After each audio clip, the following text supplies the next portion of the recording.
The New Zealand Gaming Championships League of Legends Premiership is presented by Letsplay.Live, Australasia's new home of esports at Letsplay.Live. Logitech G, bringing you winning gaming devices, mice, keyboards, headsets and controllers. Game with passion, win with science. Logitech G. Twitch, the world's leading social video platform and community for gamers. Twitch.tv. The NZGC is powered by Playtech. Technology at play. Playtech is the #1 custom PC system builder in New Zealand. Visit playtech.co.nz. Players stay at Adina Apartment Hotel at Britomart, Auckland. Book today at adinahotels.com. Adina, official accommodation of the NZGC. Now, let the gaming begin.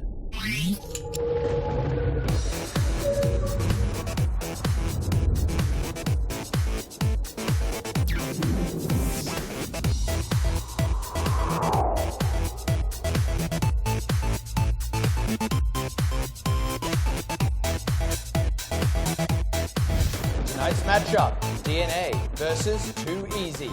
Week 1, Match 2 of the NZGC League of Legends Premiership. And welcome, one and all. We are live again here from the Hexadome. My name is Matt Pixie Carroll, and joining me tonight is, of course, Matt Smite Ross. We are bringing you all the action 3 nights a week from here for the next 6 weeks. Smite, talk us through how that works. All right, so we've got 6 teams. They're split into 2 groups. They're going to be playing over the next 6 weeks, Saturdays and Sundays. They'll be playing within that group. Although on Wednesdays, we're going to have them playing cross group. Every game going to be a best of 3 series. Taking out a 2-0 victory nets the team 4 points. A 2-1 victory is 3 points. And losing the matchup 1-2 gets the team 1 point. And getting no wins at all is 0.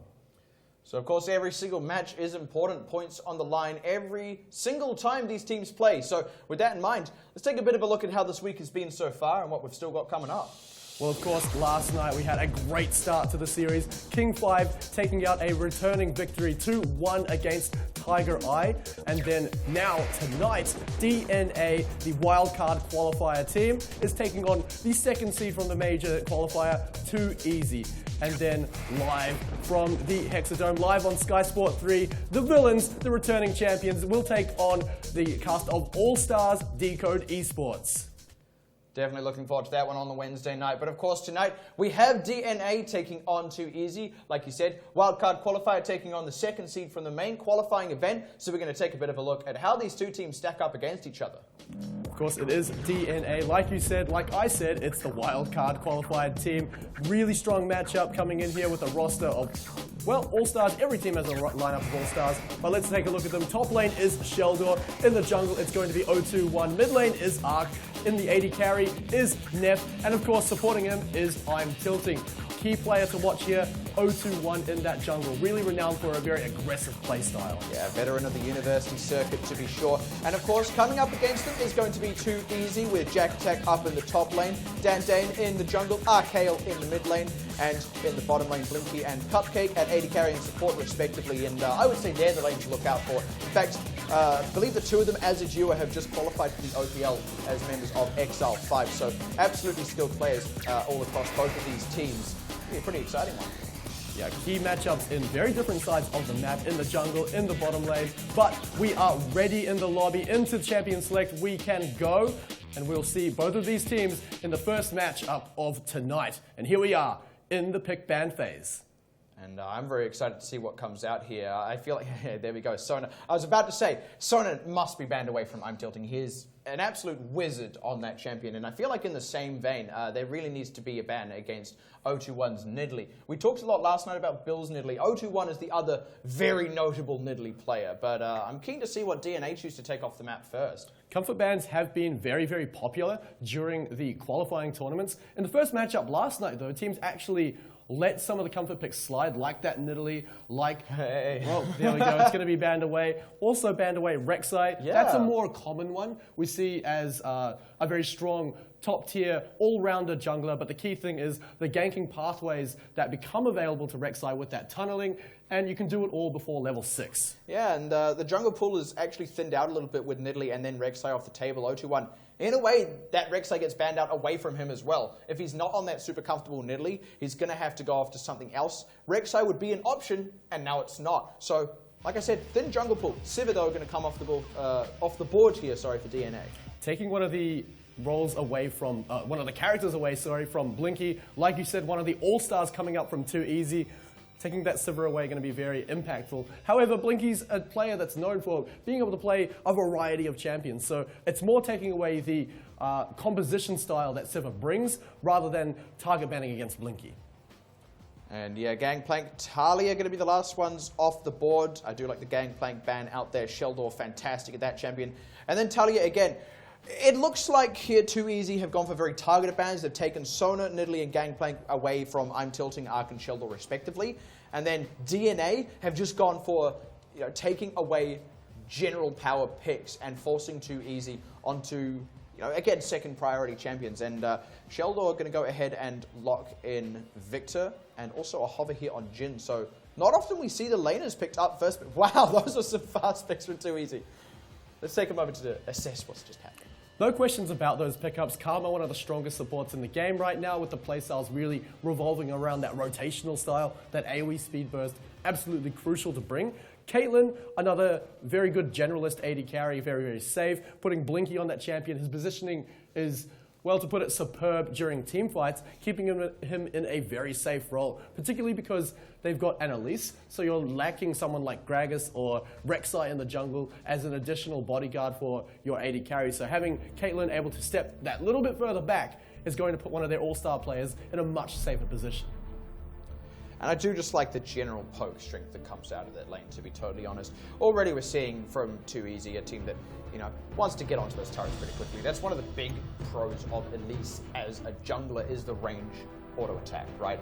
If you do get a bit of an advantage in the lane, even if you're just able to shove it up, she is one of the best for helping take down those turrets. And, let's take a look at what DNA have picked up here. The Soraka hover was there for a while, but they've gone for that Bard, and then also Graves in the jungle. We saw that last night as well.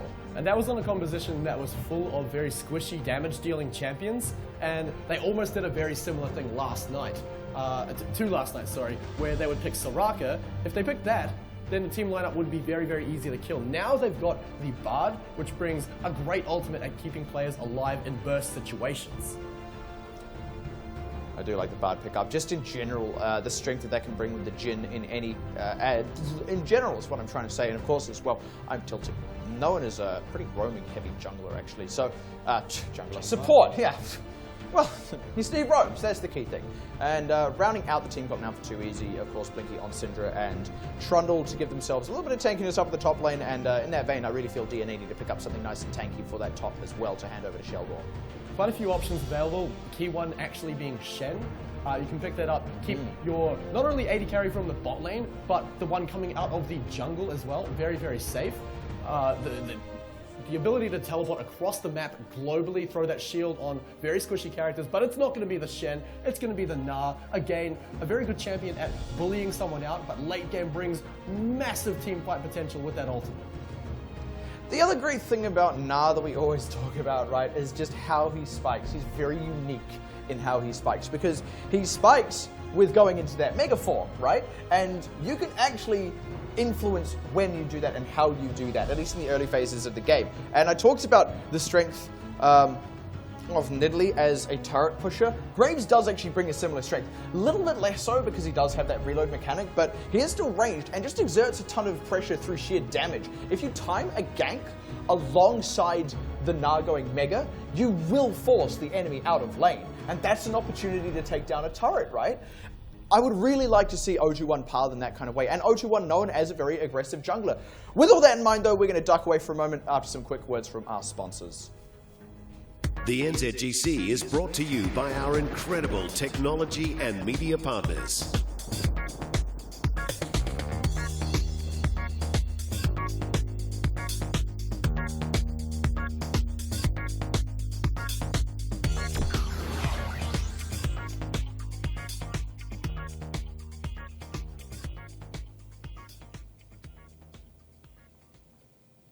And welcome back. We're going to go ahead and dive on in depth to this pick and ban now. And to help us do that is King 5 top laner Raven. So we've already seen what these teams have picked out. Do you have any just initial thoughts based on these team comps? Initially, I think that both teams are very well balanced. They're all both missing tanky champions, so it's going to be a very back and forth sort of game. So the thing I kind of want to take a look at is the junglers, right? Because both have taken range jungler with a bit of turret pressure. But of course, 021 on that Graves, much more aggressive in his ability to just straight up lay down damage and gank. So we see a lot of aggressive pathing out of him normally when he's playing on the Nidalee. Do you feel like that's going to translate well to Graves? Yeah, the Graves has a lot of early gank pressure as well. It's up to like Nidalee, Elise to try and counteract that pressure with counter ganks because Graves has to go in and be able to get out easily. Absolutely. So the other thing I kind of want to bring up is the bottom lane matchup because it's a bit of an odd one, right? It's that full-on range versus range, but Jhin at the same time does need to go a bit in. So without jungler pressure in a vacuum, how do we feel these two lanes stack up one against the other? I feel like in this sort of matchup, Karma and Caitlyn will push Jhin bot into the tower repeatedly, and then it'll be up to the other team to try force them off the tower, otherwise they get pressure on lane. Yeah, that's the key thing actually, because really commonly you see the Sivir Karma lane really picked for the pushing in the early game, right? Caitlyn and Karma does a very identical thing. And Caitlyn can harass a lot easier from range, but the key thing is that it's going to do the same thing that Sivir Karma does, is pushing into the lane. So it's going to put the onus on the DNA bot lane to actually force a fight, force a kill, or at least kick them out of the lane. And I mentioned as well in Champion Select, the ability for Graves to kind of work with that Gnar and that Megaform to really bully Jack Attack out of lane at a key time to take down the turret. Certainly feels like on the flip side of that, right, the Elise can do the same with that Caitlyn and Karma. So let's take a look at the one thing that just doesn't factor into that at all, the mid lane. What do we think about that matchup?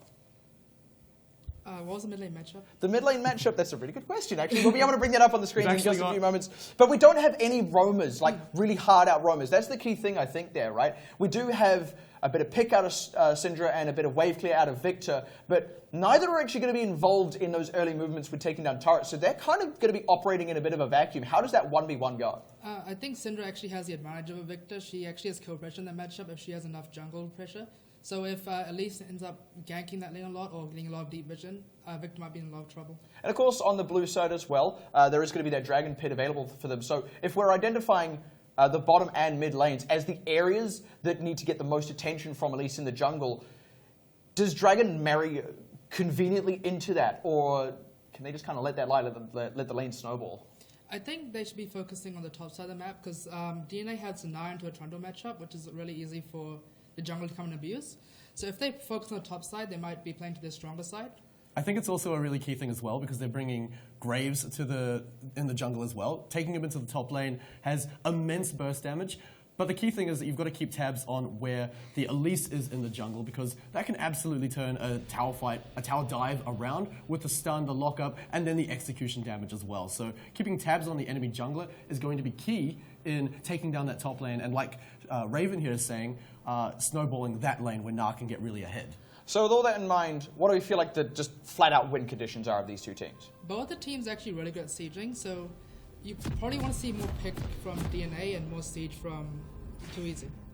All right, well, with that in mind, we're going to go ahead and jump on into the game, hitting the riff for game one of this match. Too Easy on the blue side taking on DNA on the red side.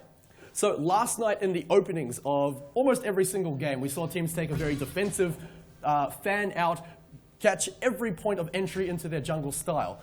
Right now, though, we're actually seeing DNA move together as a unit, maybe looking to pick up a cheesy kill at the start of the game. They have Bard. I wouldn't call it cheesy. Well, no, it's not cheesy if it works, right? That has been spotted out. So many members have actually been seen by DNA, and this is massive because Too Easy now know they have free reign in the top side of the map. You can see that by Rin Toyama, who was actually Dan Dane in the roster lineup. So same guy, different name. If you're missing who that is, Rin Toyama, Dan Dane, same guy.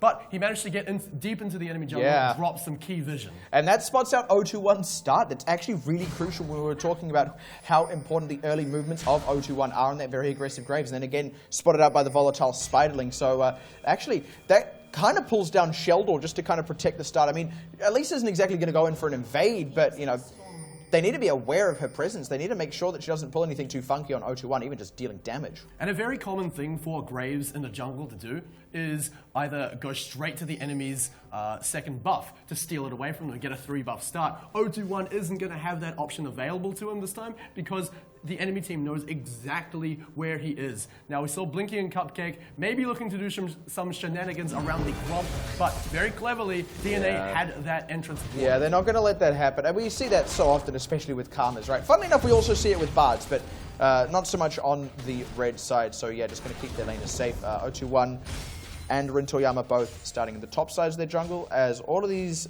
players hit their lanes. And starting on the same side of the map actually means that they're going to end up on the same side of the map once they've done their first jungle clear. A little bit of damage in the bottom lane, and that's actually pretty key. Yeah, we talked about the shoving power of them. Yeah, and the fact is, they're not even level 2 yet. Once the next level rolls around, they'll be able to put out more harass, more zoning potential, keep them away from the CS. 021 now picking up the red buff. And actually interesting to see, Rintoyama has skipped his wolf camp. He just wants to get right on into ganking. He wants to get the pressure down early. Going to go right on around to his blue buff already. Red buff, sorry. Red buff, very, very different colors. Going to drop kind of low, but of course that smite's going to heal him back up. Now, yeah, smite. That's my name. The option available to him straight up to that red buff, but is going to be in the mid lane. I feel like it's a little bit more important in the bot lane, though, to talk about. Look, this is exactly what we were talking about in Champion Select, that pushing power. And the key thing is that Nephthys and I'm Tilting are taking a huge amount of damage while the wave clear is happening. Absolutely massive amount, and that really hurts Nephthys as well because, I mean, Jin, he's long range in one sense, but he's actually quite short range. And yeah, at least farthing in already. Actually going to go ahead and contest 021, who's really low on mana. This is a real nice move by Rintoyama. Smite disadvantage though for Rintoyama. He knows he can't steal. I'm Tilting's still pretty healthy as well. 021 though doesn't know that, so he's got to be very, very careful. Call the support from his bottom lane. Rintoyama though, Smite's coming up. Yeah, this needs to be smited away. 021 does actually go ahead and pick that one up. But they're having a bit of a brawl. This will go 021's favor, though, if Rintoyama isn't careful. Goes for the bump up, but it's not going to work out for him. 021, though, he is burning as he walks away, is going to live. That was some really deep play by Rintoyama. Sure, he brought in Cupcake, but, I mean, you don't even win that 1v1 early anyway. You need to bring in more than just your support, especially when you know the enemy support's going to come on in. And spending way too long posturing around that blue buff when, of course, you know the other guys have to know that you're there. You're posturing something, and Bard, like I said before, early game brings so much power with that control, that stun, can potentially stun up to 2 targets. So very, very key pick up there. It is going to be first blood, only going over to the support, but that could be some very, very key damage. Noticing as well in that bottom lane, actually, for DNA, there is a huge CS discrepancy already, and Nephthys actually had to back. It's a long way down. I feel like that's actually massive because Caitlyn is probably the best champion to recall back with a BF sword. Exactly. It's a lot of AD carries spike with one full completed item. Caitlyn, though, has like a half item spike and then has a trough until 4 items. Getting that BF sword is going to be key to being able to get to that late game stage of the Caitlyn, make it through the mid game. And of course, one of the things Caitlyn wants to do is shove in those waves, try and get the pressure on the turrets, and no doubt we'll see Rintoyama path to help out with that. There's actually already that cull very early for Blinky, going to help him get to those spikes a bit earlier. Yeah, very interesting decision actually. Would have liked to see holding on, going to the BF sword, but picking up that cull really shows the confidence of Blinky. He knows he's already winning the lane. Maybe he doesn't feel like he doesn't need the BF sword to take out the victory down on this bottom lane, despite the first blood going over to I'm Tilting, really showing a lot of confidence. And, speaking of that first blood, Rintoyama, the one who gave up the first blood, is continuing to invade this jungle. Wants to try and pressure out 021 to stop him from ganking early, but this could be really dangerous for him. And 021 knows that Rintoyama came into his jungle. He saw that their camp was low, so Rintoyama going to be forced to back off. I do like Rintoyama's vision control, though. We haven't seen a lot of the top side of the map, but looking at it, there is a slight CS advantage over the Sheldor. It's kind of expected. It's the range. It's Nah, in that range form, he has the ability to harass Jack Attack. But like Raven was saying in Champion Select, DNA might want to put a bit of a focus. Oh, what happened here? What happened in the mid? Like Arcale, a little bit blinking. I mean, Arc has used a lot of his mana for that. Arcale, he will need to back off here, but they brought in Rintoyama. Arcale's probably just going to try and CS under turret if he can before back. Oh, sorry, wrong color minions. He's already got the CS before backing is the important thing, and that was really the point of bringing in Rintoyama. He's now making his way towards the bottom side where he's going to get spotted out. Jack Attack throwing out that teleport means Sheldor's going to have the teleport advantage. He's also able to recall in a very similar position to how Arcale did. He'll be able to recall, make it back to lane, won't need to use his teleport, and that's going to be key around dragon fights. And already in that top lane as well. Still a bit of CS advantage, and with that teleport and level 6 available for Sheldor, wouldn't be surprised if we see a DNA making some early moves. They also have a CS advantage in the mid lane and jungle, at least for now. Bringing your eyes down to the bottom side of the map as well, it's just painted blue, and that's entirely because Blinky and Cupcake are able to shove straight into this turret, keep the pressure there. Oh, Neff is taking a large amount of damage. Big crit. Gonna have to take some hot chocolates. Yeah, and as much as I just said, I would like to see DNA get some dragon pressure down. It's kind of hard for them, right, with the bottom lane that low, but Ark and Arkael again trading blows. This time Arkael coming a bit more on top of it, but both using up ultimates, flashes at every single summoner they have actually for that. Hold on a second, Rinsoyama, he's going to be able to get away to those Krogs, so 021 does get rid of him, zone him well out, but I don't think he's at too much risk of getting collapsed on, purely because Arkael's low, so 021 making good use of the early damage from Graves there. Needs to actually drop some vision down there as he goes down there, because you can see it's still painted blue. Yeah, they still have so much vision, and it could be part of the reason why they were able to get away, knowing exactly where the rest of the enemy team are. Meanwhile, now in the top lane, Sheldor and Jack Attack still just trading blows, trading CS, keeping fairly even. Kind of to be expected. Bottom lane, though, bit of a different story. Too Easy are really taking advantage of that poke and shove from this bottom lane. I don't think I've seen Neptius have more than half health so far this game, aside from like the first minute. It could be a good idea to bring Rinsoyama down to the bottom lane. They might not even actually need him right now because Nephthys and I'm Dealing are just too scared to contest this damage. And in fact, getting that first turret kill, getting that gold, the initial demolition, is going to really send them even further ahead. They're a bit behind in gold right now, but watch it pick up. There we are. There's still an ace in the hole for Blinky. Nephthys and I'm Tilting stayed really, really long. I don't think Blinky had the mana, but that was still a bit dangerous for them, especially when they weren't even picking up CS, but the initial demolition plus the CS advantage already going over to Blinky. Now they're going to get a dragon as well. And of course, Nephthys and I'm Tilting hanging around a little bit too long. They only just managed to get the recall, which means now Too Easy have an absolutely free dragon right now. They're going to pick up the Cloud Drake, getting that movement speed, which is going to allow Blinky and Cupcake to move around the map and siege down the other lanes. Yeah, the rotational play from this team, given that they have the Caitlyn once they can set up sieges, is going to be huge for them. So definitely something they can use to snowball out that gold lead. Already looking to be about 1k for them with that dragon and turret in their pockets, despite giving up the kill early to DNA. We actually saw that it was going to be a Mountain Drake next, which I'd like to see Too Easy pick up. They've got a great siege composition. Exactly. They've already got the movement speed from the Cloud Drake to move around the map, to rotate to those sieges, picking up the extra damage on the objectives from the Mountain Drake. It's going to be massive, and already moving up to the top side of the map. I love this movement. They're able to answer the weakness that Jack Attack has in his lane matchup, and at the same time start putting pressure on another turret. And Nephthys and I'm Tilting are so far behind in their reactions, they're still in the bottom side of the map. That being said, Sheldor can just kind of CS under turret a little bit. I'm Tilting finally making the roam up, so they will be able to answer this. But to be honest, I'd almost like to see DNA actually stick with the two ranged champions against Jack Attack here. I mean, if they can use 021 to keep Sheldor and that turret alive in the top lane, then this is actually an opportunity for Nephthys to get some CS back on the board for himself. Of course, definitely need to get into that late game stage for Jin. Loves that first item power spike as well.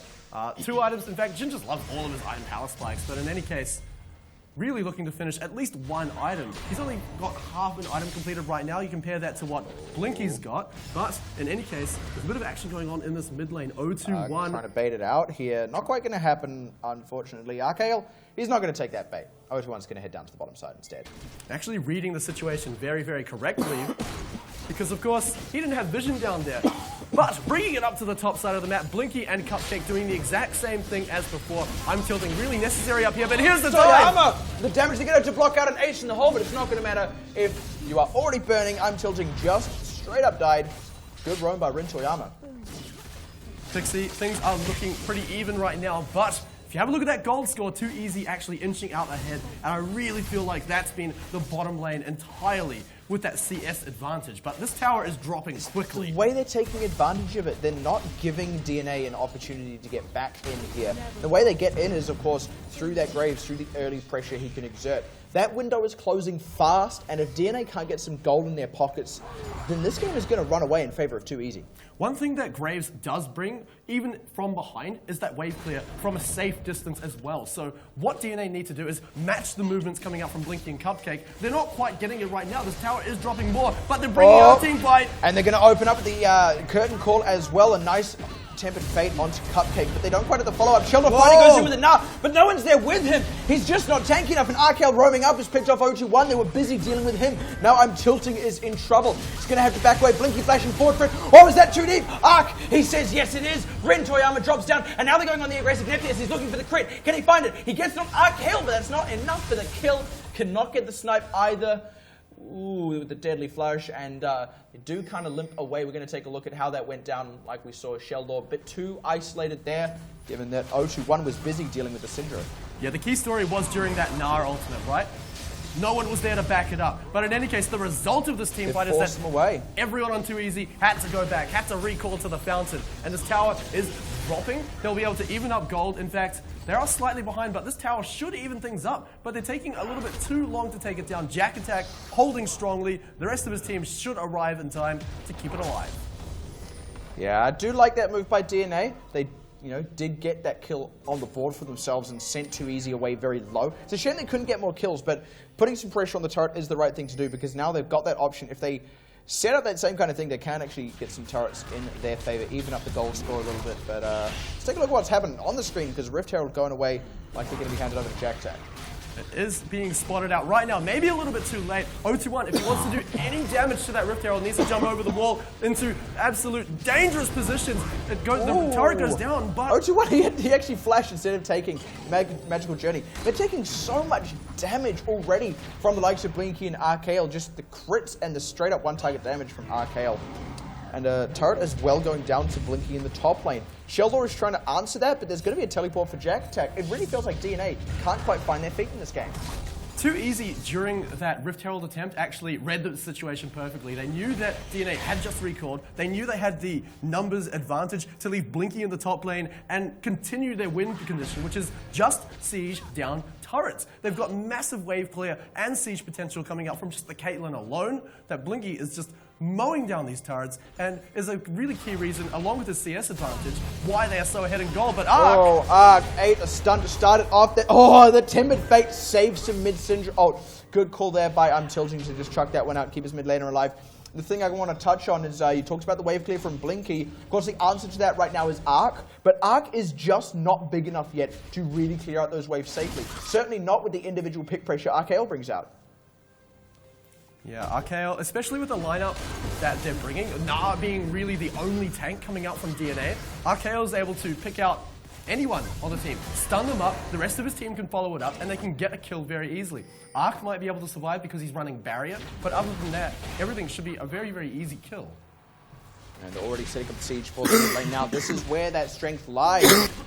And Blinky, he's in that, like you said, that kind of trough between that half item and that 4 item, but honestly, still working out for them just for the sheer damage the rest of the team is bringing out. I'm going to back off the siege just a little bit while Ren Toyama clears up, but no doubt they're going to revitalize that siege any minute now in mid lane. And as they do that, they have two options. They can continue the siege, continue the pressure in the mid lane, but 6 minutes ago, we talked about how important this Mountain Drake is going to be to their siege, and DNA know how important it is as well, so they're posturing around. But they Too can't Easy even get close. have massive ward control around the area. It's not red at all down there in the river. The Caitlyn traps as well on that path down from the blue buff.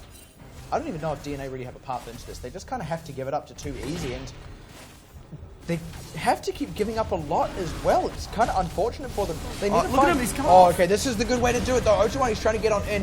They are kind of cut off, but Sheldor has found a way into the fight with the curtain call running. Ren Toyama takes a chunk. He does drop down, but he does at least secure the dragon for his team. Now the fight's broken out. 0-2-1, the first to drop, so a lot of damage already off the table. And his Jack Attack tanking up as much as he can. Sheldor about to go mega though. He's not willing to commit though. The ace in the hole. He was respecting the damage. That is the right thing to do. And I'm Tilting kind of overstaying, and Going to take a look at what happened with that dragon going down. You know, really it was just at least still able to keep the cool and smite it out. Now, kind of feels like the rest are too easy. Yeah, a little bit split up, and because Sheldor could commit with that Mega Gnar, and now Arc taking down Jack Attack as well on your screens. But Arc, he's really in such a dangerous position right now. Surely he's going to get killed here. Is it going to be an execution though? Nope, of course, Blinky going to take the kill. So, what do we see from that actually? Too Easy did pick up the dragon. The key thing is, DNA won that team fight, but they didn't even have Mega Gnar available. If Mega Gnar was available, that would have been a complete whitewash. It would have been 4 for 0, 5 for 0, something along those lines. They may have given up the dragon, but the key thing is, Too Easy have to respect the Mega Gnar. But perhaps they were able to read the situation, know that Gnar was nowhere near close to using that ultimate, and force the team fight. And now DNA again. They haven't let the gold gap widen much more, but they do still need to find their way back into this game. Just because later on, Blinky, when he does get to that 4 item, I mean, let's get real, it's going to be 3 items at this point, given that he is 4-0 up. Just going to be able to see really, really strongly. And yeah, look at that gold difference. The gold difference, it's more than 2,000. We're not even 20 minutes into this game right now. Blinky massively ahead of his 80 carry counterpart. Nephthys really looking to catch up here. But this is the key condition that Too Easy are needing to fill. They just need plenty of gold on their 80 carries so that they can wave clear, so that they can knock down those turrets. Jack Attack is the other part of that key. Keeping him at least even and able to contest in another lane and bring attention to it in a split push style. They're bringing up Cupcake though to take down this top lane turret. Where's the answer? Yeah, Sheldor, he's not the guy to answer it. I mean, even with that range, right, he's not able to out-pressure anyone 1v1. So having him kind of split push to answer these turrets isn't going to work out for DNA. Now look at all this vision that's down here for Too Easy. DNA, they can't even react to the situations Too Easy are creating around these turrets. They also can't answer them in other lanes. They need to start looking for fights. Looking for fights as well. I feel like they've got a bit of an advantage now that Sheldor has finally picked up that Frozen Mallet, a really key item for that champion. But a fight's breaking out, the Chaos Storm! Is it going to be enough? Blinky actually forced to flash out there. Rentoyama, they're all walking away limping, keeps the mid lane turret alive, and DNA, they do still bring a ton of damage to the table. Good job by Too Easy for backing off, because that is how DNA get back in this game. Too Easy do not want to let that happen. So bringing it back to the Frozen Mallet, I think is a really, really important point for DNA to have. Sheldor is now able to contest against Jack Attack, kite him out, because Trundle's a champion that has very, very limited gap closing abilities. But the other key thing is, if his team is collapsing, he's able to keep Jack Attack there, keep him in trouble. But more importantly, what's on the screen right now, Pixie, the mid lane turret is dropping They're fast. finally starting to find their feet here, taking advantage of Too Easy, forced to back away. We saw that a bit up top. They weren't able to close out the turret initially up top, and they did get it a bit later. And here they're kind of doing the same in mid lane. So DNA, like I said, they haven't let the gold lead widen. And if they can keep it at this point, they can start to even it up if they continue making those sorts of moves onto the turrets. Too Easy, the key thing they've got to watch out for while they're sieging down turrets is that red bar on Sheldor. Make sure he's nowhere near his Mega Form. Once he's close to Mega Form, you need to back off, let him go Mega, and then wait for your key moment. He's dropped into Mini Form. Mini Form, he's almost useless. He's picked up Frozen Mallet, so he's going to bring some control, but it's not going to be a 4-5 man stun coming up from Sheldor. So certainly wait not. for that Mini Form, and then start the siege again. But when that red bar is almost full, back off and play safely. Does lose that teamfight pressure. Keeps a bit of the turret siege pressure, though, himself. So, of course, DNA can take advantage of that to get those turrets down. And now it seems that Arc, a little bit in a more comfortable position to hold off that siege. Here it is. This is the kiting potential. I mean, sure, he's in Mega Form now, but once he... Look, I mean, he's tanky enough to survive, but once it runs out, Jack Attack has to back off. Yeah, for sure. Jack Attack. You know, this is going to be that classic wet noodle fight, really. It's two tanks taking on one another, neither with much of an advantage in this lane, so it's not going to be a place where we see kills coming out. But I did like their move there, Jack Attack. He pushed up, and we actually saw Cupcake sneak on into place of ward down. So now they have good tabs on where Sheldor is. He tries to commit to the fight here. So the curtain callers come out. They've actually found Cupcake. Ooh, nice damage there. They're going to be able to sweep that one away. Jack Attack now is on the wrong side of this. Actually, they want to chase him down. The Frozen Mallet, that's the work it can do. The stun up from the Deadly Flourish. Jack Attack, he's not going to be able to survive this for much longer. I'm Tilting going in to secure out a bit more of a slow. Jack Attack, he actually just tried to turn it on I'm Tilting. It's not going to work for him, though, and they do pick up another one. DNA, just a nice catch there. Oh, Whoa. Blinky! He's found 021. 021 was trying to get the kill, but was not with his team. The rest of the team can collapse now, though. Too easy. I don't think this is a safe siege for them. They need to back out of here, lest they get stunned and killed. Ark has already opened up with the Chaos Storm, and now he needs to respect the damage from Arkael. He's got an ace in the hole on him. Gets blocked out just barely. He survives the damage. Both teams neither quite going to find more kills. Sheldor in that mini form can only bring slows to the table. Bit of damage now. Oh, he's locked hold up! on! Deadly Flourish onto Arkael. They might be able to follow it up. No, they are just going to respect Rin Toyama on the side. They're kind of wanting to get fights, but they're not actually putting in the groundwork. They're not putting in the vision. They walk away with a bit less than they want. Now both teams backing off, licking their wounds, but who's got the advantage here? Again, Blinky with that massive wave clear, the range, they've just got to watch out for the pick potential, which is really only Sheldor, who's just too low, needs to back off. Ark has to back off, that's their wave clear, and so do the turret you've just got to give up the turret in those situations. And unfortunately, it does mean they lose out on the Dragon as well, but that's what DNA get for extending that fight. They tried to wheel up and get more picks, they couldn't get them, they should have backed off straight away and recalled. Even if they'd lost the turret, they could have been here for this fight. But they're not, and the second Dragon of the game, third Dragon actually goes over to Too Easy. DNA not even having any vision around that Dragon Pit, as we just saw, even before the fight, even if the fight went in their favor, and they were able to contest the Dragon, contest the tower, they wouldn't have any vision in the area, which means Too Easy still able to pull out an advantage. But as we've seen in the last minute or so, DNA still have some tricks to pull out to catch out people out of position. We're certainly able to make some good moves there. Unfortunately, didn't quite have the follow-up they were after, but certainly not down and out just yet. The gold, again, lead hasn't actually increased all that much, and for now, that is good news for DNA. They start to clear up the waves, try and regain a bit of vision control in their jungle.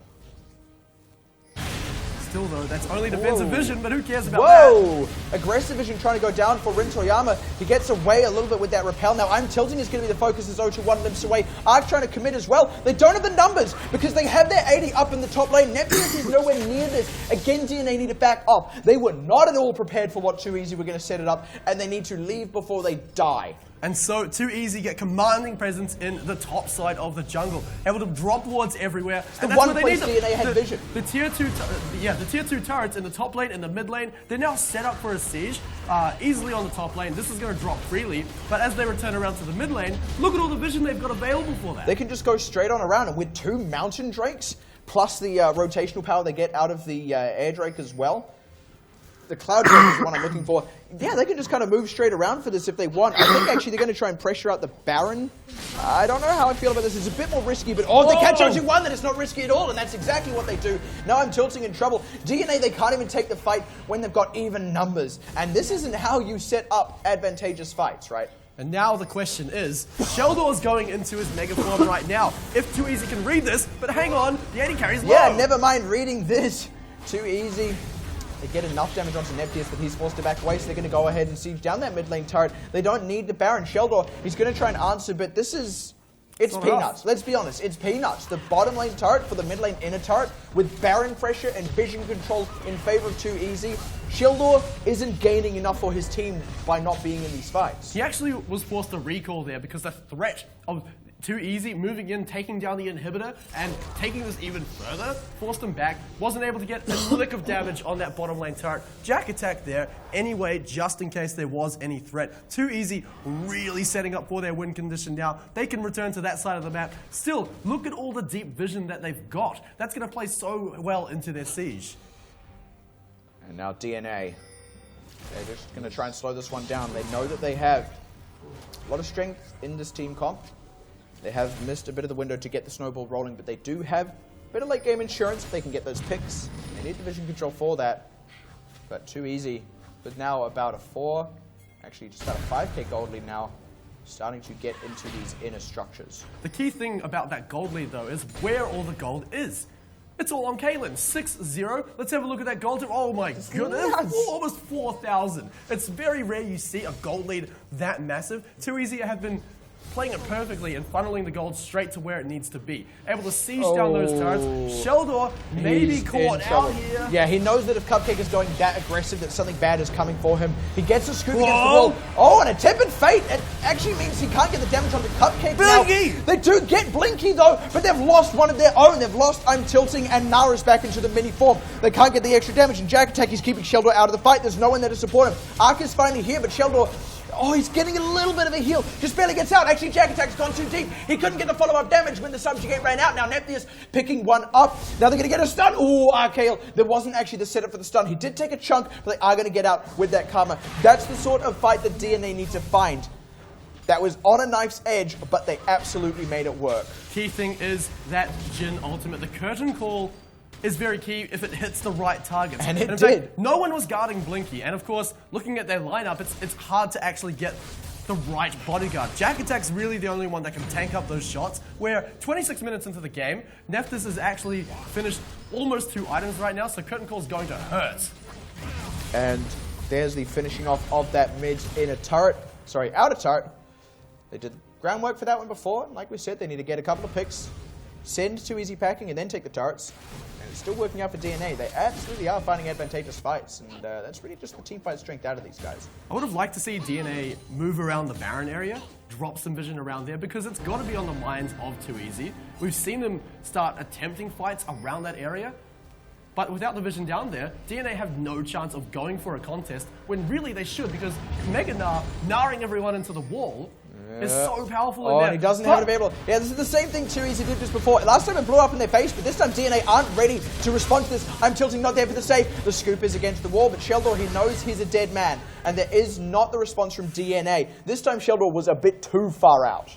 That's just not in time as well. 30 seconds to go until Dragon spawns. Cupcake, though! OG1, oh, they don't quite get it. They're going to try with the curtain call now. Cupcake, does he get the fancy feet? 1 shot, 2 shot, 3 shot, misses them all. And Ark's dying as well. Sheldor as well. Actually, they got Blinky somewhere in that fight. Ark got Blinky. Sorry, it was the other way around.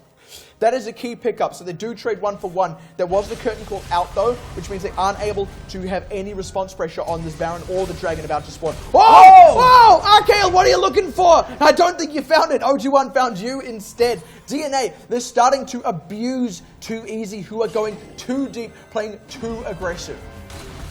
And the key thing as well, Sheldor was the first one to die in that fight, going to be the first one to respawn, teleports available. DNA think they have the advantage around the Baron area. They absolutely do. Giving up position around the Dragon, they think this is more important. They've dropped vision down, the teleport's in. Sheldor needs to bring his rage bar up. Yeah, he's going to try and get the damage on as quickly as he can. Rin Toyama, if he gets a key stun, they could turn this one around. Because OG1, he does not have a lot of health, neither is Ark. They need to protect the carries, but it's hard to do that with Sheldor's mini. Oh, the steal! Rin Toyama gets it! A barred tunnel over the wall does get the team out. Rin Toyama, he is actually running away with his life there. Just barely. Sheldor now in the mega form, doesn't have his team there. He's trying to get to the portal. Oh, barely gets to the portal in time. They lost the Baron, but luckily did not lose any members. Very, very brave coming out from Rin Toyama. Let's have a look at that again. And keep your eyes on the Spider Lady down there. Rin Toyama, he just dives straight in goes for the smite. Now, the key thing is the fact that he can smite steal with the execution damage.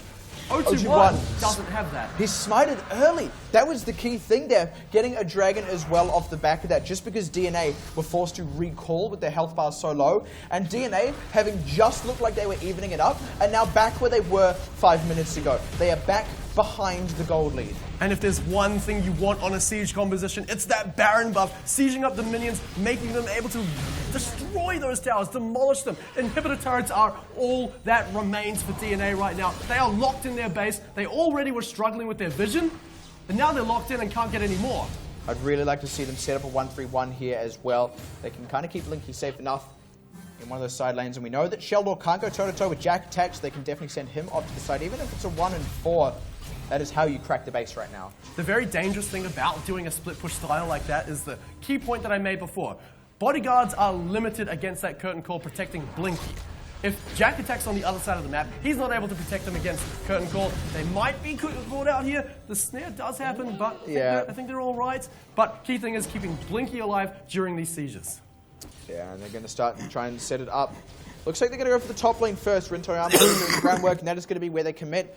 They do have the response here from DNA, but They're going to need to get a pick to make this one happen, otherwise this turret will slowly get chipped down.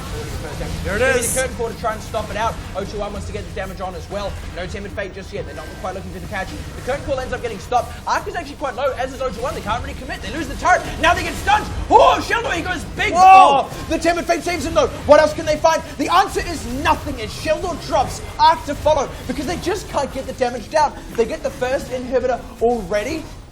They could actually finish this one out. It's only Nephius. They've found I'm tilting at long last. Yeah, all 5 members, 2 Mountain Drakes, 3 Mountain Drakes in fact, plus the Cloud Drake, plus the Baron buff. These turrets are donezo. And Too Easy put themselves 1 up on the board.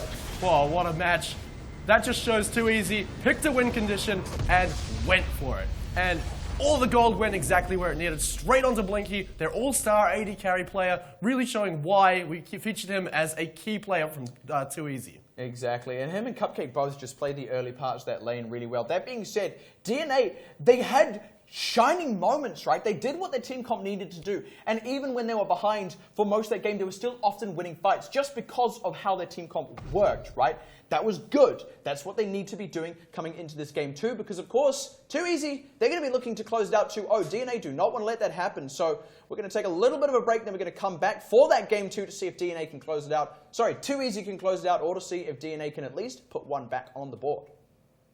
The New Zealand Gaming Championships League of Legends Premiership is presented by Let's Play Live, Australasia's new home of esports at Letsplay.Live. Logitech G, bringing you winning gaming devices. Mice, keyboards, headsets, and controllers. Game with passion, win with science. Logitech G, Twitch, the world's leading social video platform and community for gamers. Twitch.tv. The NZGC is powered by Playtech. Technology at play. Playtech is the #1 custom PC system builder in New Zealand. Visit playtech.co.nz. Players stay at Adina Apartment Hotel at Britomart, Auckland. Book today at adinahotels.com. Adina, official accommodation of the NZGC.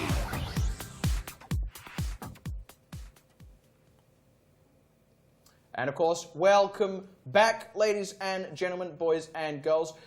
We just saw Too Easy put 1 up on the board against DNA, and we're going to now see if they can close it out 2-0 for our second match this week.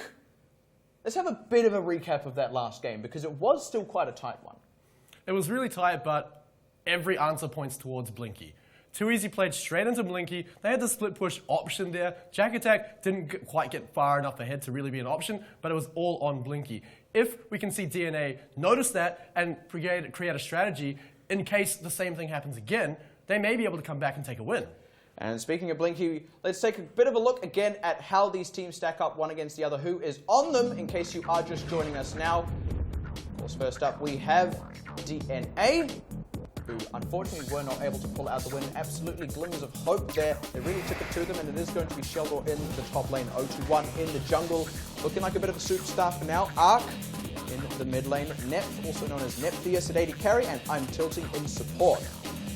And of course, going up against them is going to be your victors from game #1. It is Too Easy Gaming. Let's have a look at their lineup as well. In the top lane, it's Jack Attack. In the jungle, this time it's direct to Rin Toyama. Mid lane is Arcale. AD carry Blinky, the superstar from game 1. And in support is going to be Cupcake. Eyes on Blinky in game #2. Let's see if he can pull it out again. Yeah, it's really going to be on DNA to shut down the two of them. Like I said though, we saw glimmers of hope. We saw them doing the right things in that. So I want to see how they go ahead and draft this again, because I feel like if they take that strong team fighting off, they can absolutely pull out a win here. So there's a few options for them to do it, but we're going to get into Champion Select, see if they can pull it through, see if they can actually either ban out the Caitlyn or pick options that counter it very, very hard, right? So you've got very, very hard long-range engage ultimates like the Hecarim and like the Malphite. Options like that if Blinky becomes a problem again. Yeah, exactly. Caitlyn, kind of relatively immobile, as much as she does have the 90 caliber net. You need someone body blocking key ultimates. Even just the curtain call was giving the Caitlyn a bit of a hassle in that last game, so you're dead right. Something with maybe a bit more hard engage from a little way away could be exactly what they need. Or they could just go ahead and ban the Caitlyn right out. We'll see how it all plays out. The first one off the board is going to be Talia for DNA, and Sona being taken away from I'm Tilting. I think we're going to see very similar bans coming out from Too Easy. They were all targeted last time, and something clearly threw DNA off because they weren't quite able to capitalize on countering the strategy that Too Easy brought out. So Too Easy probably going to go with very similar bans. DNA, though, need to shake something up. Karma is definitely a champion to take off the table, mess up that support lane a little bit. Because as much as we talk about how great Blinky was, Cupcake was there with him all the way. Yeah, exactly. It wasn't just the Caitlyn, right? It was the poke coming out of the both of them. Gangplank again being taken away from Sheldor, and it looks like Too Easy. They're kind of going with the if it ain't broke, don't fix it approach for now, just taking away, the comfort champions from the members of DNA. Gangplank also coming out. Sheldor, right through the qualifier, played a ton of that champion. So we're going to see that be taken away too. Too Easy, they've got one more ban. We'll see if they continue with that. But DNA, do they ban the Caitlyn? Yeah, you wonder if they do, given that the Karma's off the board. Last time around, they actually banned the Sivir. They do just want to take the Rek'Sai away instead. Going to get rid of that one. Take it away from Ren Toyama. And that does actually mean Sivir is on the board. We'll have to see what Too Easy choose to ban out last, though. And I wouldn't be surprised if DNA go ahead and pick up the Sivir so that if Blinky really wants the Caitlyn, he's not quite going to have the support he needs. And won't have the Sivir as an option. In any case, in seconds, what do you want to do, Too Easy? Key weakness is coming out Nidalee against those who won. I was going to talk about maybe Gnar or Jhin, because those are the two pretty key reasons Too Easy won, lost some of the fights during that game. First pick's going to be Elise, very similar to last game, but this time it's going to be DNA picking it up. Yeah, I do like that as a first pick. That being said, it leaves that Sivir I was just talking about wide open, and if you've banned out the Karma and you don't take away the Sivir, then Too Easy can go, all right, well, we'll just do a completely different lane comp. We're not going to worry about having the poke and having the Karma. We'll take a Sivir instead, and DNA end up potentially wasting a ban if a Sivir gets picked up here, I feel. Few options available for them right now. A completely different bot lane style could come out too, just with the synergy from them. Lucian Braum, I would really like to see, just to see if they can put out a brawling composition as well. But Bard is going to be locked in already, taking that away from I'm Tilting and still leaving many options available for Blinky. Yeah, and this actually still leaves the Sivir available. It could well be that no one actually wants that Sivir, but I do like taking the Bard away from I'm Tilting, given that they've already banned out the Sona, and he did play a fantastic Bard game there, right? Often we see Tempered Fate used only aggressively, but he knew when he also could use it to save his team or get rid of body blockers for the curtain call. He was really smart with that. So that being off the board means he's now on to potentially, his third most favored support. It's going to be another Jhin lock-in, though, to hand over to Nephtheus and Ark hovering over Cassidy. Victor being picked in straight away means there's a lot of options here for what Ark can take against him. Keeping with the Jhin is a very good idea, as of course, like I said, it was one of the reasons that Too Easy lost a few of the fights in the first game, but at the same time, one of the reasons why Blinky was able to get so far ahead with a huge CS advantage, he just got shoved into the turret all day long. Now, it's going to be Caitlyn again. No Karma this time, so wave clear is going to be a little bit down, but kill potential is there with the crowd control coming out from Bard. And now they're holding on to what the support pick is going to be. It'll be locked in here for DNA, but they have the opportunity to take something a little bit different with the Jhin here to even just go ahead and put on kill pressure onto Blinky. I also like they've already locked in Lissandra for the mid lane. Ark is going to be able to get in deep and lock up Blinky, which is going to be really, really key. That being said, the Graves lock-in, that'll go over to Rin Toyama, is actually another damage threat alongside Blinky. So if DNA draft just to deal with Blinky, they leave Rin Toyama open to deal damage. Hovering over that Soraka. We saw a hover from it in game 1, and you were talking about how I'm Tilting's down a few of his favorite supports. No Sona available, no Bard available. He may be forced to jump straight onto that Soraka. And it's going to give them the sustain to survive against that Blinky lane. But at the same time, there's barely any wave clear there. We might very likely see the exact same thing come out from Blinky, shoved right into that tower, and a Gnar is going to be your final lock-in. I really like that Gnar lock-in there, adds a bit of tankiness, and Too Easy are kind of doing what DNA tried to do to them last game as far as this team comp works out. In fact, the only difference is that Blinky is staying on that Caitlyn, whereas last game, Nephtheus was running that Jhin in that same team comp. So I like what Too Easy have done here, right? Because it was something that was working for DNA as well, right? And Too Easy obviously feel that they could do it a bit better. Jack Attack as well. He played Trundle last game, and in fact, it's one of his most common champions to play. So in that top lane matchup, he's going to know exactly how it works. He was able to survive long enough to not be bullied out by Gnar, only having a slight CS disadvantage, which is, well, what you'd expect in the matchup. But this time, he's going to be on the bullying side. We're going to see if he can force the Trundle completely out of lane. Yeah, it's the ideal situation for Jack Attack. We're going to take a bit more of an in-depth look at how these matchups go after a few brief words from our sponsors. The NZGC is brought to you by our incredible technology and media partners.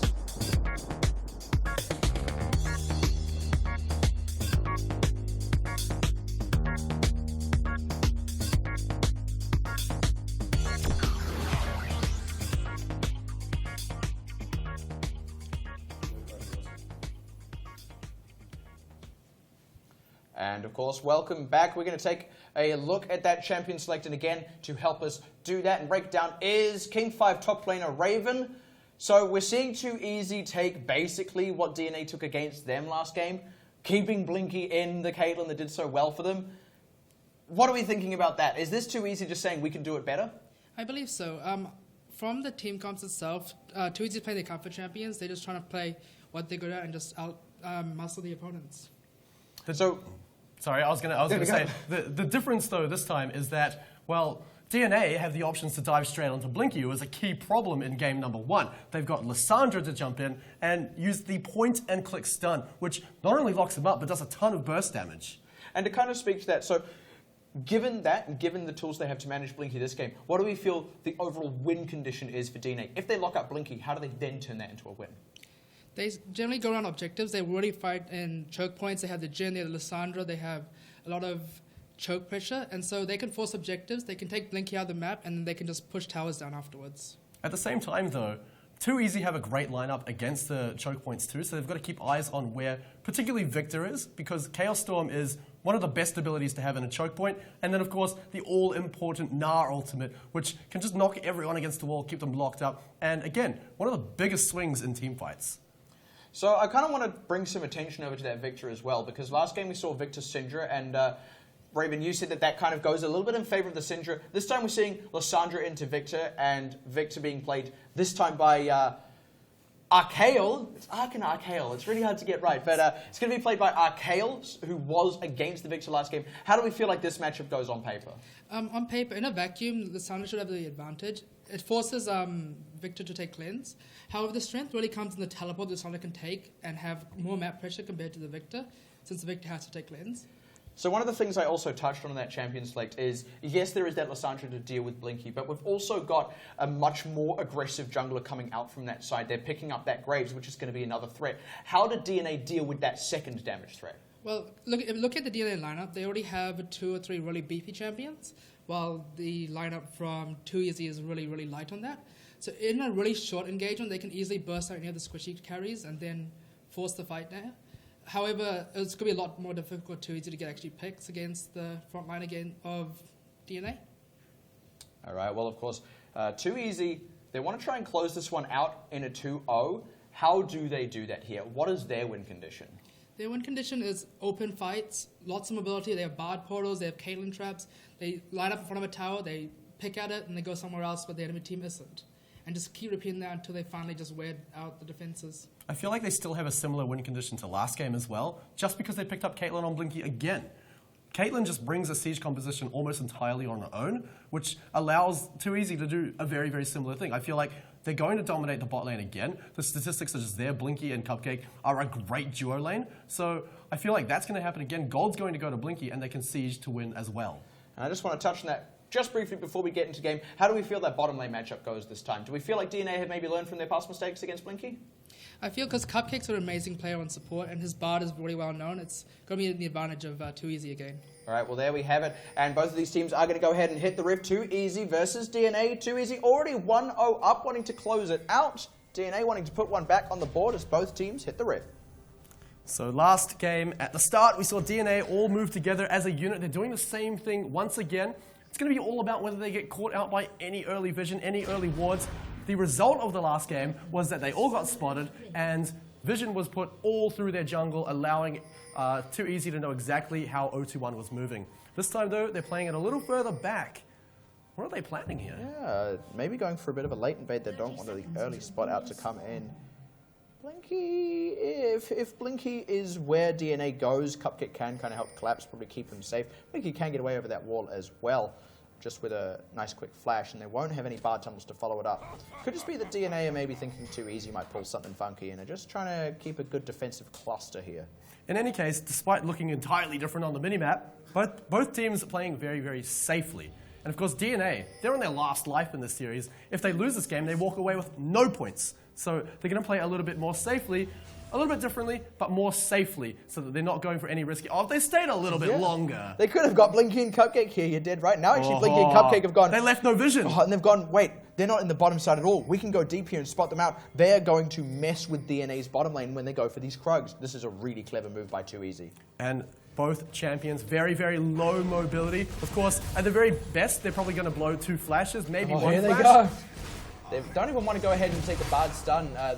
They'd actually managed to secure the small Krug for I'm Tilting. They're getting the damage down, and actually Blinky and Cupcake, they know that the jungler are all the way on the top side. They're just getting damage here. They're just going to straight up deny the Krug. Blinky, though, taking a bit of an awkward pass, so is going to take a little bit of return fire. The key thing is, there's a Soraka for the DNA bot lane. They should be able to sustain back up well enough. Arc in a little bit of an awkward position here, but he should be fine. But the key thing in the bot lane is the fact that they can sustain.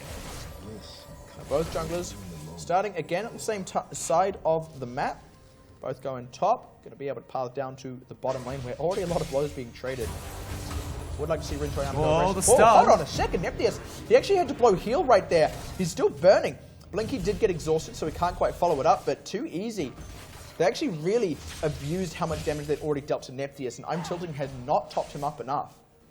And with him dropping that low, losing that much survivability just from having that summoner spell gone, means he's going to be shoved into the tower once again. Blinky going to use that Pilt over Peacemaker, keep him locked up against the turret. I'm Tilting, though, has been able to heal him up. But 021... What a path by 021. The stun goes wide, but Arkel's on the wrong side of this. Just a real quick and easy first blood. Arc really making Arkel pay for how aggressively he was trying to play around Arc. He was trying to bully him out and just totally overstepped his bounds. Putting first blood onto a key character as well, it's going to allow Arc to get really easily into the mid to late game where he's going to be key at taking out the carries from Too Easy. And it's going to be Blinky, needs to be stunned up. Meanwhile, in that bottom lane, speaking of Blinky, the DNA side has been able to start to sustain back up. Nepthius getting topped off now by I'm Tilting, and the same cannot be said actually of Too Easy. Whoa! Arc might have been the one to overstay this time. Has to blow the flash over the wall, but Rintoyama did blow his own. Arc will be able to get away and actually teleport back to lane, so he's not going to lose out too much for that. And does return with a bit of a CS advantage. But yeah, just to kind of wrap up the point about the bottom lane, Blinky and Cupcake are actually going to have a bit of a hard time here, just because there's so much sustain. Even though they blew a lot of summoners early, the flashes are still there for DNA. We've really underestimated the healing sustain coming out from I'm Tilting. Really able to just prevent what happened in the last game, keeping their tower safe, but at the same time, keeping them not only even, but ahead in CS. It's actually Nephthys who's in command of the bottom lane. Yeah, and that's a complete reversal of what we saw last time, and really it feels like Blinky, without that Karma, he's just not able to quite get the same poke down, even though they are playing this lane very well. And at the same time, just on the flip side, Jack Attack really commanding that top lane, like we said he was likely to do with that long-range bullying power that Sheldon can bring out. But here he goes. Oh, he's gone aggressive. Whoa, what? 021! He's going to get the kill, but he's maybe too deep. No, there's a stun there. They're sending I'm Tilting in as well. Cupcake is under the turret, and actually 021, and they're too deep here. I'm Tilting. They could be in trouble because Rintoyama's here with damage. 021, he does not have a way to get out of this. No flash. Goes up in the air. But Rintoyama, they've turned it around. Nephthys is coming in. Now they're looking for Cupcake. They do get I'm Tilting back in response. I'm Tilting. He's just wandering away. Cupcake. Blinky does get away under turret. Arkel, he's trying to chase down Nephthys now, and Nephthys has no idea where I'm Cupcake is. Just Cupcake. Getting the supports mixed up. Jeez. Okay, something we're having in top lane. Let's address that in a moment. Arkno here to save Nephthys' life. A lot of action there. That was a very, very sloppy, messy fight from both sides, to be honest. But Rintoyama died when actually he came in with the damage advantage.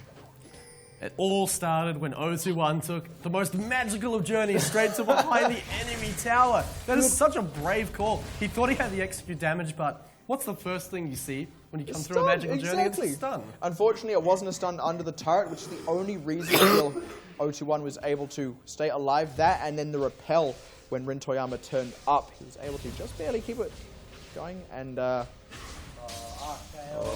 same thing again. Not level 6 yet. Yeah, Ark does not have that level 6. And, he's going to go for a ward any second now, but Ark is in with the damage and O21 again. RKL is just not positioning quite right. They get the stun this time with the web. Now RKL, he's running. He's going to die. Question is when. Probably about now. Yeah, Cupcake I'd say now. Tries to come in for the save. He does get the stun, but that's a long way out of lane for him. And another good move out of the jungle from DNA. And RKL, shame on me if you fool me twice. I love what DNA is doing though, keeping the jungler pouncing on that mid lane, keeping RKL down, but keeping Ark up. And I talked about it before, the win condition for DNA is going to be to shut down Blinky, stop that siege, but also take an 80 carry out of every single team fight. But this is how you do it. There's not enough vision here to spot this one out, and Ark does have level 6. They're going to go for it. Cupcake knows that O21 is here, but he doesn't know that Ark is here. This could be disastrous because Ark goes in, they found Cupcake, the portal is there, but Cupcake can't follow it when he's frozen up. They don't find Blinky, but they do find Cupcake, and that is enough to get this dragon. And it's an Ocean Drake as well. That could be really key, but Sheldor's in a bit of trouble. He might just be. Rin Toyama is miles away from the dragon. He is close to Sheldor though, but I don't think he's going to go for anything. He's just clearing up the jungle. Without him there, this is an uncontested dragon for DNA. DNA have too much vision in the area anyway for too easy to contest it, but the key thing about picking up an Ocean Dragon is they're able to survive sieges now. But Sheldor, Pixie, what's he doing? Yeah, Jack Attack's mini. Sheldor's going too deep though. He thought he could get it with that subjugate, but of course he could not, and Rin Toyama was in the area. Way too aggressive from Sheldor there. Just not respecting the fact that they had no idea where Rin Toyama was. So all things considered, everything looking even apart from that one dragon. But gold is going where it needs to go on DNA. It's actually quite ahead right now for Ark with that kill. Still needs to be a little bit further for it to matter, but that's how you snowball. We're not even 8 minutes into the game. And Chaos Storm's on him, though. Yeah, Chaos Storm. It's not quite going to get any follow-up. Or is it? Oh, hold on, the laser! And the follow-up damage from the laser is enough for it. RKL, he managed to get the pathing. Ark, not quite quick enough. And I kind of want to see if maybe it was just RKL having boots or something, because Ark, he just looked like he had no way of getting out from that one. And yeah, it was the boots difference. Yeah, no boots on Ark. O21 also notably absent from that team fight. Well, team fight, it was a 1v1, the solo kill coming up from RKL. So it really does show that Ark needs O21 to continue to camp the mid lane. We were just saying how he was getting ahead. He is the one that needs to be dealing with Blinky, but if RKL can deal with Ark, then Ark can't deal with Blinky. Another option is, if Ark isn't the one to get ahead, is to at least get Nephthys very, very far ahead. If you can sit in a safe position, we saw last game, he was able to kill Blinky once or twice with the curtain call. And Blinky, once again, he's lacking a lot of bodyguards this time. Now both teams going to take a bit of a breather. The gold is just barely in favor of Too Easy, but only about 500 right now. A bit of a negligible amount. And they are getting the right gold onto the right people here. But currently RKL able to solo kill out Ark. It's really where Too Easy can find pressure in this game. Another notable gold lead as well is Jack Attack in the top lane. Well, I don't think these guys are going to die. No. Yeah. Oh, O21, hold on. O21 pathing up. There's the subjugate running, and now Jack Attack's going to go mini. He just tries to get damage onto O21. They've actually sent Ark up as well. Yeah, Jack Attack. He's a dead man walking here. O21, I do like that pathing so far from him. Ark again picking that one up, and we were talking about that being what he needs. And he's obviously got an item. Actually, no, that's a teleport, not a recall. I thought he was going to go back to base and teleport into lane, but can use that teleport to get back to lane, keep the CS going. Teleport to the Nexus turret. That's a free recall 4 seconds earlier. It's like having Baron buff. Never mind all that though. In the bottom lane, blows being traded. Actually, nothing quite going to come of it, but Nephthys taking damage. The key thing though is that Too Easy weren't able to trade anything from that. DNA sent 3 members up to the top lane. Too Easy, nothing in return. No towers because of that teleport in the mid lane, and not enough pressure coming out from Blinky and Cupcake in the bottom lane because of the Soraka sustain. And the gold leads a little bit more even now. Cupcake trying to do what he can. Oh, Nephthys on the land of stun. He's forced to, actually it's not hot chocolate. It's just flowers. I was going to say he's forced to drink some hot chocolate, but he's not. They're starting to get the damage down. I'm tilting is doing a good job of healing up Nephthys. And here's the curtain call. Cupcake, he flashes out of it. O21 again! Not so magical. And where have I seen this before? Rin Toyama has him on the wall. O21 forced to flash over. This is the second time O21's done that. They do get out alive, though, too easy. And then, of course, 0-2-1 in response getting out alive, and that's really what matters. I did like the flash out of the curtain call for Cupcake. He was a dead man for sure if that had not happened. Nephthys really knowing when to use the curtain call. It's just, he was so safe near his tower and able to force out not one, but 2 flashes. In fact, an additional summoner spell in the heal. And, well, 0-2-1 kind of made it a little bit more of an even trade by going a little bit too aggressive. But in any case, they're keeping Blinky down. Look at his items. Still no best friend sword. BF sword. Yeah, actually, Blinky, hold on, and never mind all that. I'm tilting, overstepping the mark. Rin Toyama path down. Nephthys, he does not have much mobility. Looks like they're going to be able to walk away from this one, though. Just having to respect the minion damage of all things. Rin Toyama knows he can't follow up. Oh, careful, Arcale and Arc again. Arcale, he's got Arc's number. Stealing what damage he can, and Arc hasn't quite been able to put it back. Now he's going to go for it. Oh, he's had to Glacial Tomb himself. The flash out from Arcale means the stun goes wide from 0-2-1. Yeah, he's still sitting in the Chaos Storm. It's really just ultimates being traded. Well, not even traded. Arc had to use his on himself. Now Cupcake roaming up to secure a bit more vision means 0-2-1 isn't going to be able to pull the same tricks any more times. What I feel like would have secured the kill there is if Arc obviously used his ultimate on Arcale, stunning him up. He had flash, so if he was in trouble, which he obviously thought he would be, because he ulted himself, he could have flashed out to really secure the kill. But in any case, only a few summoner spells burned, not anything too impactful. I really like what 2easy are doing here. They're seeing what DNA are trying to do. It's worked a couple of times, but they're not letting it work anymore. Rin Toyama and 0-2-1 actually about to come head-to-head. The stun is there. Rin Toyama, he can take a chunk of damage here, but 0-2-1 knows he has to back off because he can take just as much damage in response. Both junglers, they just go, oh, no more of that, and leave off their respective sides. And during Champion Select, what Raven actually said would be key for 2easy is to focus on that top lane where they have a lane advantage just with that counter pick. They haven't been doing that yet. Rin Toyama has been notably very, very absent. He's come up occasionally to try and on the back end of some of the kills, but it's 0-2-1 who's paid way more attention up there and really keeping things even.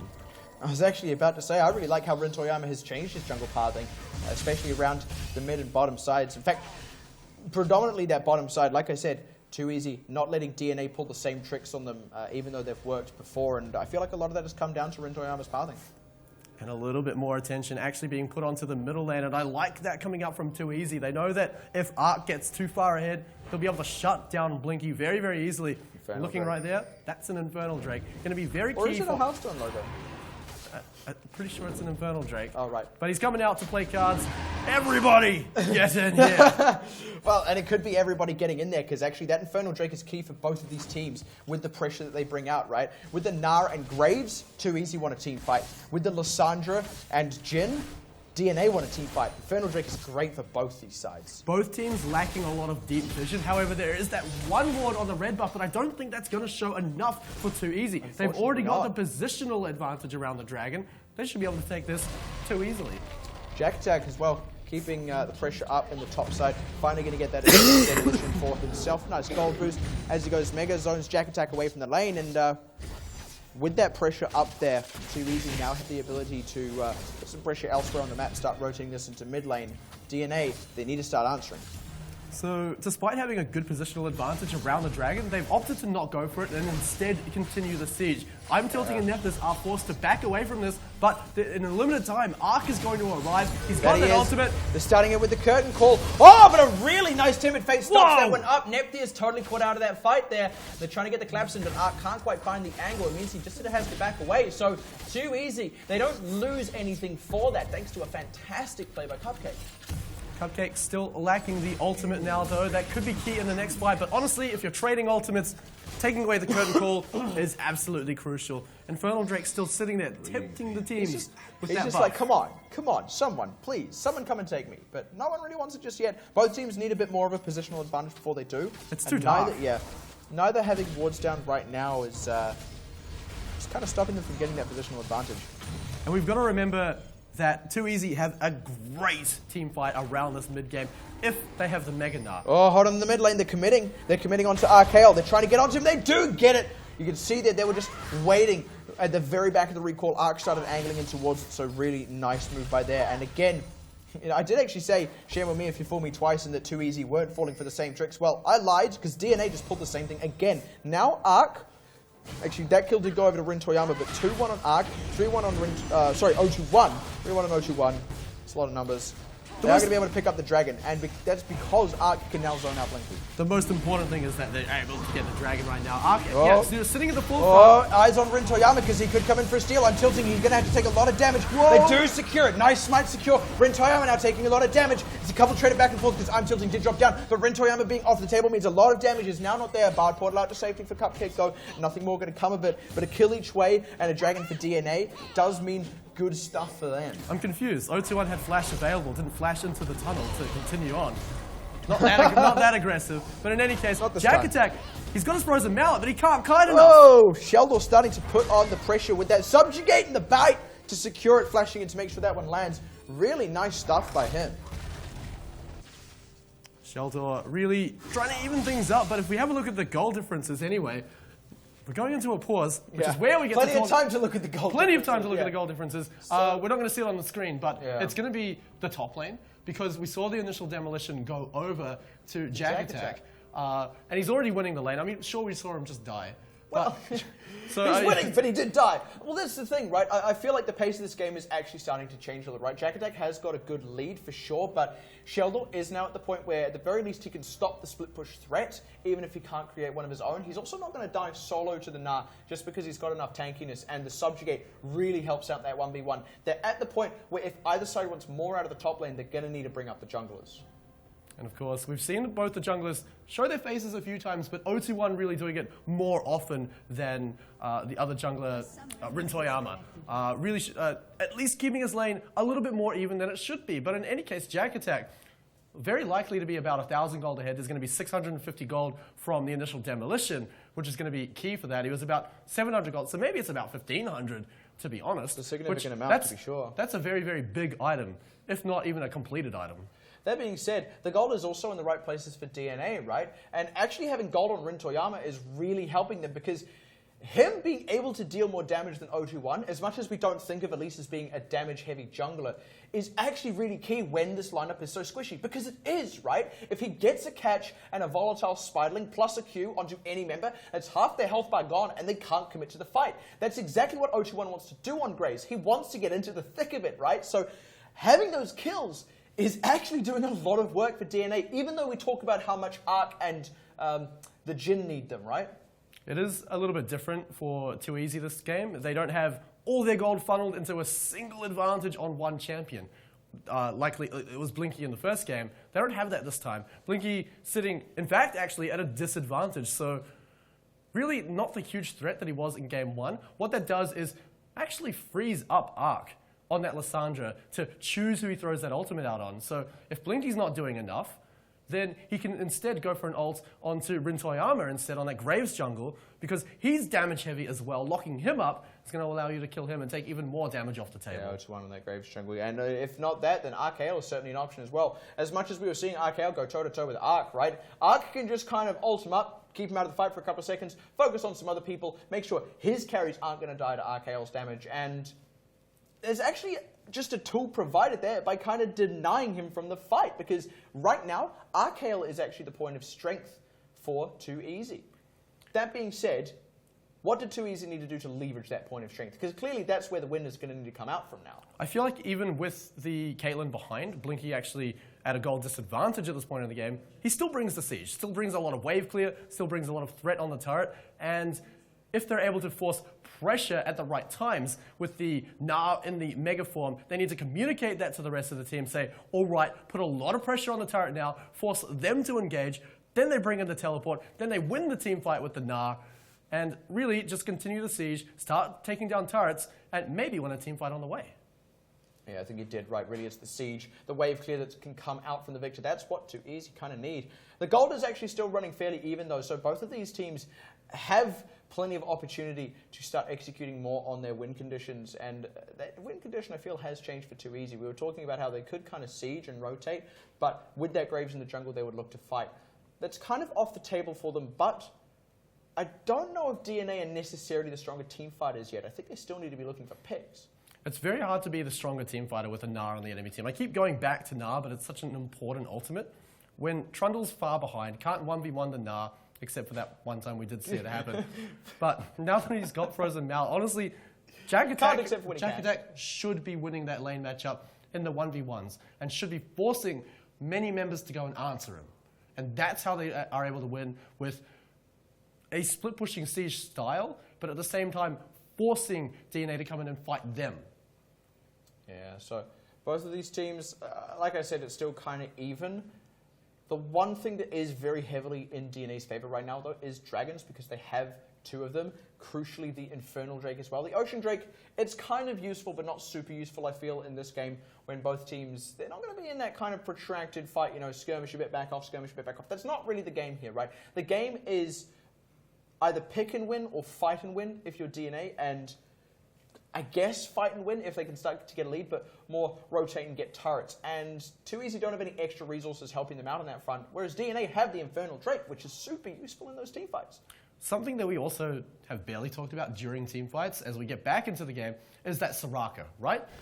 When you go into a fight and you need to take down key targets, if you don't burst them down straight away, I'm Tilting is just going to heal them straight back up. So it may be that Too Easy needs to focus on taking that Soraka out of the fight at the same time. But with so many targets to really focus down, particularly Ark and Nephthys, that could be really, really tricky to do. OG1 and Ark. They're looking to set up another one of these sneaky plays. How many times is it going to work as well? RKL, he knows he can 1v1 Ark, which means he wants to actually go in. 0-1 though, this time RKL isn't going too far forward. I think he's finally caught on to 0-1's tricks, and 0-1's going to back up. Oh, Cupcake hasn't caught on to them though. Does he go through? No, he doesn't want to follow the. Yeah, he's learnt. It's been a bit too magical for him this game. He's going to hold tight on that one. But that's left Blinky in this bottom lane against only I'm Tilting with Nephthys not here. He's not quite going to be able to get the 0-1 is roaming down, but he's going to be in hot pursuit by Cupcake. But the curtain call comes out, but is it long enough? Right on the edge. No, it's not long enough. He's going to have to stop that one up, and 0-1, he can't go too much deeper now that Just Cupcake is back in there. Because I'm Tilting was on that Bard, and now Cupcake is, I keep wanting to call him I'm Cupcake. I wish I was a Cupcake. He's so tasty. You could change your name to Cupcake, actually. Maybe. But in any case, they force the enemy duo lane completely out. They're sitting underneath their turret. There's the wave clear there. They should be able to hold. They've got allies nearby in Rintoyama and Arcale. Everything should be all right. They're going to keep that bottom lane tier 1 turret up. How valuable is it right now with no dragon in the near future? And, well, the fact that they need to continue sieging on other sides of the map. 0-1, sneaking around. He's trying to find it Too Easy. They kind of want to start setting back up for those sieges now. Can't really seem to get the leg up in this bottom lane to get that turret down. If they can get rid of that, it does free up Blinky a whole lot, so maybe they need to start bringing Rintoyama in just to get that extra pressure. Having a look on the minimap as well, we can see Jack Attack just really shoving Sheldor really far down in his lane, keeping him locked in. Any teleport from Sheldor is going to be very risky because Jack Attack's either going to follow it or go for the tower, but Ark should be all right. They're starting to go a bit more toe-to-toe here in the 1v1, and here's what I was talking about. Oh, there he is! Yeah, Rintoyama. He's overextended. Ark, though, he can't go in to follow it up. He does not have the Glacial Tomb available, and it does mean that both are going to back away. 0-1, though. Oh, they're going in for it! Jack Attack is keeping Sheldor out of the fight, but they just dove straight on in, managed to pick up the kill there. You know, the moment they committed the flash stun from Ark, and they knew they had the follow-up damage from 0-1. Really need to keep tabs on those flashes, not just for when you want to gank someone, but also the threat that they come out, flash, lock you up, and bring enough time for their team to take you down. Now, a risky play here going for the Rift Herald, who, honestly, it feels like it's 20 minutes in the game, but Herald is still here. But what are Too Easy going to do in answer to this? Yeah, well, they have got the bottom lane turret, which, like I said, will free up Blinky, but they need to set up a siege, and with Ark still pressuring the mid lane, it's kind of hard for them to do that. They do have Cupcake there ready for it. If they can get something here now, then they can get the mid turret as the Rift Herald does go over to Sheldor. Sheldor going to be a little bit better in that 1v1 situation. Ark, though, dropped a little bit low, but I'm Tilting's there to heal him right back up. Yeah, that's the key thing there. Blinky sort of on the side, like, oh, I'll put a trap down, but I know I'm going to die if I go in here. So, good call by him. But here's the siege being set up by Too Easy in the mid lane. And actually, because Ark took so much damage, he's forced to back off. He doesn't have a teleport to get back into this, though, crucially. I don't feel like this turret is going to drop just yet. There's too much wave clear for DNA as well. They're going to be able to keep it alive very, very easily. Now, taking a step back, having a look at the gold, how the teams got here. We're actually very, very even in gold right now. Only less than 1,000 gold lead over to Too Easy. A lot of that's coming just from the 2 turret lead that they have. But DNA, with those dragons and with, honestly, just the better laning right now. However, looking at the bottom lane matchup, as much as we feel it was an advantage to Nephthys and I'm Tilting, Blinky's actually still ahead in gold. Yeah, just barely. And really, it's been the turrets he's been able to take down because, of course, the bottom lane turret is still standing for too easy. DNA have not picked that gold up off the map just yet. And that's actually going to be quite significant. We talked about how key Blinky was as a win condition. If they can recreate what they just did, where they send Arc backpacking because he takes too much damage, that is too easy's window to siege. Of course, DNA in response, trying to hold onto those sieges. The Ocean Drake's going to help out, but it's really honestly going to be the picks that they come out. Picks like this, maybe, Pixie. Oh, okay. He knew it was coming. He does back off, and they turn the bottom lane into the mid lane here as the two mages arrive. Just going to clear up minions. And Arc actually not being in that mid lane does mean that slowly Blinky will be able to chip down the turrets. They will need to send him back up in a moment. But at the same time, they don't want to leave RKL unsupervised where he can just get a CS lead. Oh, Cupcake playing so dangerously here. Wants to flash over the wall for a stun, but caught out. Oh, and again, the double CC. This is great stacking. He gets over the journey, but that's not into safety. He gets out, though, of the curtain call using the extra mobility. He had to blow the flash for that, but Cupcake gets out alive. The curtain call, it was good, but they didn't quite have it in the right angle to finish him off, unfortunately. So we're going to meet Old Mate Mountain Drake here coming in. Old Mate Mountain Drake. Old Mate Mountain Drake. Classic Mountie. Now, he's going to be the one that teams are going to be looking for to get a siege composition going down, but I'm tilting. Oh, they're going to. Oh, they actually don't commit the teleport from Arc. They're just a bit of poke down. They know I'm tilting isn't going to die just yet. Kind of leaving Nepthius to be the one to clear this. Oh, Arc! He's still on the Kale Storm. Ah, nice one by RKL. Sheldor comes in though to try and clean this one up. Sorry, but the rest of the team is collapsing. He might get RKL, but he'll certainly lose his life. And in fact, can't get RKL and might still lose his life. It's going to be the Tempered Fate to stop him up. And now the pincer movement is there. They're going to keep O21 out of the fight as well as Rin Toyama does that zoning job.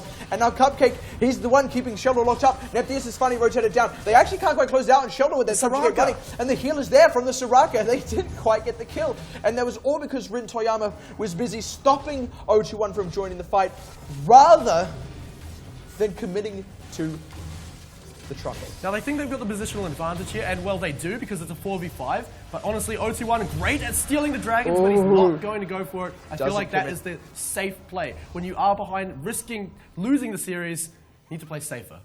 And too easy, we touched on in that pause how really the Dragons worked in DNA's favor here with that Infernal Dragon. Too easy have just picked up the exact Drake they need for their team comp. Yeah, wanting to lay down that siege with that Caitlyn and, well, the pick potential as well coming up from Cupcake and even RKL. Not typically a picking champion on Victor, but has managed to find solo kills just from the positioning errors from DNA. I wish Nepthius was in this mid lane right now. It would make the siege so much easier.